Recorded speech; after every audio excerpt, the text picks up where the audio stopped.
حضرت ابو ہریرہ روایت کرتے ہیں ایک شخص نے ایک درخت کو پکڑا اور اسے زور سے ہلایا اور فرمایا واللہ لعنجینا ھذا عن المسلمین لا یعزیہم، فرمایا قسم بخدا میں اسے ضرور کاٹوں گا، اس راستے سے گزرنے والے مسلمانوں کو یہ تکلیف دیتا ہے۔ آگے حضور نے کیا فرمایا؟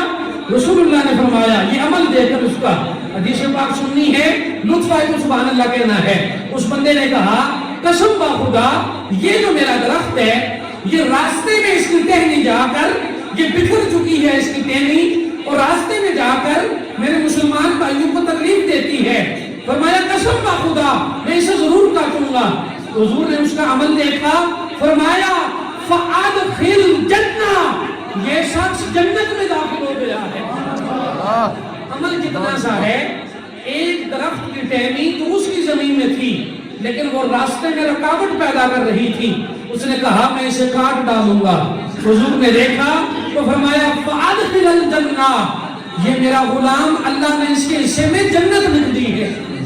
لیکن ساڑھے کارج لگا ہوا ہے نا، بیڑے بوٹا لگا ہوا ہے، تو اس نے ڈان پہنچ بار روڑا پر دے جاؤں 1000 مسلمان اس کو تکلیف چاہا ہے، تو یہ ساڑھے اس گناہ تو نہیں ہے نا، ہاں یہ گناہ نہیں ہے۔ اصل کیا اپنے گھر لایا نا، تو اڑے روڑ تے نہیں لایا، یہ ہمارے لیے گناہ ہی نہیں ہے، ہمارا حال یہ بن چکا ہے۔ حالانکہ ہماری وجہ سے اتنے مسلمانوں کو اذیت پہنچ رہی ہے۔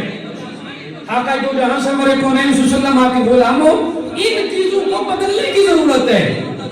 ہمارے چھوٹے چھوٹے عمل کی وجہ سے ہم ثواب کسے سمجھتے ہیں؟ چودھری صاحب جناب 1 لاکھ روپیہ دی مسیحی استے دیتا، اس میں اشتہار بھی لگ جائے، جناب انہوں نے اعلان بھی ہوئے کہ یہ ثواب ہے، ہم نیکی سے سمجھتے ہیں۔ اللہ نے فرمایا وہ کل قیامت کا دن ہوگا، اللہ اکبر کبیرہ۔ دوسرے نمبر پر جو بندہ جہنم میں جائے گا، آپ کو پتہ ہے وہ کون ہے؟ حضور کی حدیث ہے سخی مالدار دوسرے نمبر پر جہنم میں جائے گا، اور اس کی وجہ سے جہنم کو بڑھایا جائے گا۔ آقا دو جہاں کے غلاموں، وہ مال جو آپ کسی کو دیں اور اس پر آپ اکڑ جائیں اور اس پہ احسان بھی بنائیں، تو وہ آپ کا صدقہ، وہ آپ کا مال آپ کے منہ پہ مارا جاتا ہے۔ اس لیے اذیت رسانی ہم نے کسی کو نہیں پہنچانی، یہ خیال کرنا ہے کہ ہماری وجہ سے کسی مسلمان کو تکلیف نہ پہنچے۔ حضور سے پوچھا گیا یا رسول اللہ مومن کون ہے؟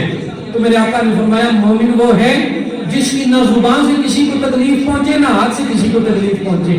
سبحان اللہ۔ ہم نے اپنے